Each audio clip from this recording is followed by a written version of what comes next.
මගේ හිතාදුර යාළුවනේ ඉතාමත් සුබ දිනයක් ඔයගොල්ලන්ට ඒ වගේ වාසනාවන්ත කාලයක් උදා වේවා කියලා ප්‍රාර්ථනා කරනවා. මේ ඇත්තටම මම මේ වෙලාවේ කතා කරන්න විශේෂයෙන් අදහස් කළේ මේ වර්තමාන දේශපාලන තත්ත්වයේ පැනනගිය එක්තරා මතු කර ඇති පැනනගිය නෙමෙයි මතු කර ඇති තත්ත්වයක් ආශ්‍රයෙන් බොහොම කතිකාවත් සහ විවිධ තරමක මේ උද්වේග කර තත්ත්වයක් උදා වෙලා තියෙනවා. ඒකට බොහෝ විට මේ ඒක ඇත්තම තීරණාත්මක තත්ත්වයකට ගෙන එන තත්ත්වයක් මතුවලා තියෙනවා.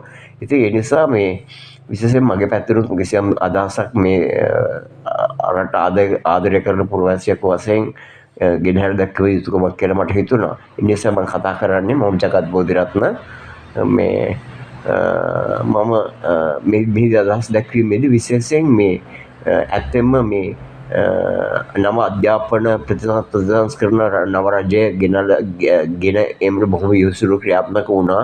ඇත්තෙන් මේක මේ ඉතාම පුළුල් දැක්වීමකින් යුතුව බොහෝ කාලයක් තිස්සේ අඩුපාඩුවක්ව පැවති තත්ත්වයක් මගහරවා ගැන්මට සහ ඉදිරි අනාගත සැලසුම් ඇතුව මහත් ප්‍රතිඵලදායී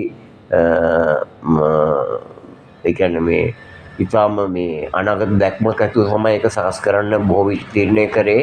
ඒ සඳහා යුසුරු ගොඩක් අය විහිසුණා. විශේෂයෙන් අපේ ගරු අග්‍රාමාත්‍යතුමිය අධ්‍යාපන ඇමතුමිය හැටියට එහිදී විශාල උනන්දුවකින් ඒ සඳහා කටයුතු කළා.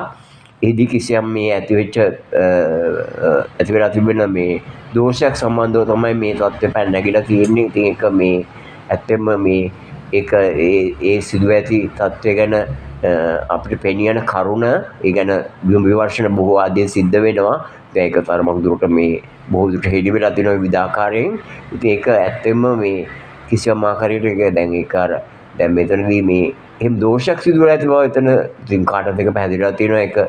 ඒක දැන් හුවා දක්වනවා මේ විපක්ෂය ඇතුළු පිරිසක් ඒක පැහැදිලිවම අපේ පොදු ජනතාව හැටියට දකින view එකක් අපි කියන්නේ. ඒක මේ අගමැතිනිය විසින් සිදු කරන ක්‍රියාවලියක් සහ මේ ඒක මේ තරමක් මේ අධ්‍යාපන විද්‍යාවතර තියෙන වරදක් කියලා නෑ. එහෙම දෙයක් නෙවෙයි. ඇත්තෙන් මේක මේ ඒක එක්තරා මේ කිසියම් ආකාරයකට ඒ කරුණු දැක්වීමේදී මේ ඉදිරිපත් කිරීමේදී ඇති දෝෂයක්. තම සුළු දෙයක් ඒක. ඉතින් සුළු දෙයක් වුණත් ඒක ඉස්මතු කරලා විශේෂයෙන් හැබැයි එතන ඇත්තටම මේ ඒ දෝෂේ තියෙන අඩුපාඩුව මේ අපි මේ අවතක්සේරුකම කියන්නේ ඒක ලඝු කරලා කියනව නෙවෙයි.